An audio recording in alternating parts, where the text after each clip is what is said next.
લગભગ 5000 વર્ષ પહેલાં જ્યારે વિશ્વના ઘણા ભાગોમાં અંધકાર અને અવ્યવસ્થા હતી ત્યારે ભારત એક પ્રગતિશીલ અને ઝળહળતી સંસ્કૃતિ સાથે ઊભું હતું.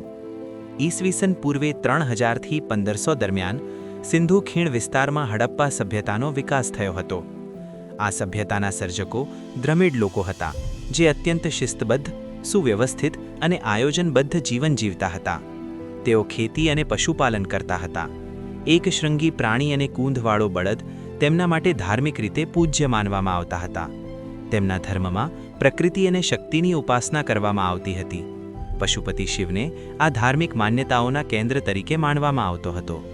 લોકો સૂતર અને ઊનમાંથી બનેલા વસ્ત્રો પહેરતા હતા, પરંતુ તેઓ લોખંડથી અજાણ હતા. તેમની નગર વ્યવસ્થા અતિ ઉત્તમ હતી.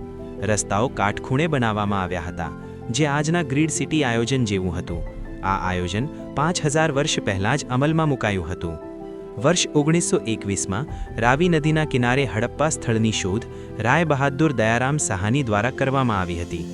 વર્ષ 1922માં સિંધુ નદી પાસે મોહેન્જો-દડો સ્થળની શોધ રાખાલદાસ બેનર્જી દ્વારા કરવામાં આવી હતી. અહીં પ્રસિદ્ધ ગ્રેટ બાથ મળી આવ્યું હતું. વર્ષ 1954માં ગુજરાત રાજ્યમાં ભોગાવો નદીના કિનારે લોથલની શોધ ડૉક્ટર S.R. રાવ દ્વારા કરવામાં આવી હતી. લોથલ પ્રાચીન બંદર તરીકે જાણીતું છે. પરીક્ષા માટે ખાસ ધ્યાન આપો.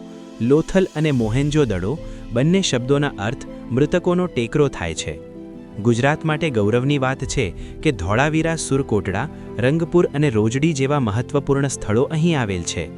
ઝડપી પુનરાવર્તન માટે યાદ રાખો: હડપ્પા 1921, દયારામ સાહાની; મોહેન્જો-દડો 1922, રાખાલદાસ બેનર્જી; લોથલ 1954, ડૉક્ટર S.R. રાવ.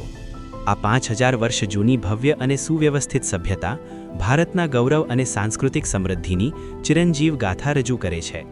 વધુ શૈક્ષણિક અને માહિતીપ્રદ વિડીયો માટે ચેનલને સબસ્ક્રાઇબ કરો, વિડીયોને લાઇક કરો અને તમારા મિત્રો સાથે શેર કરો.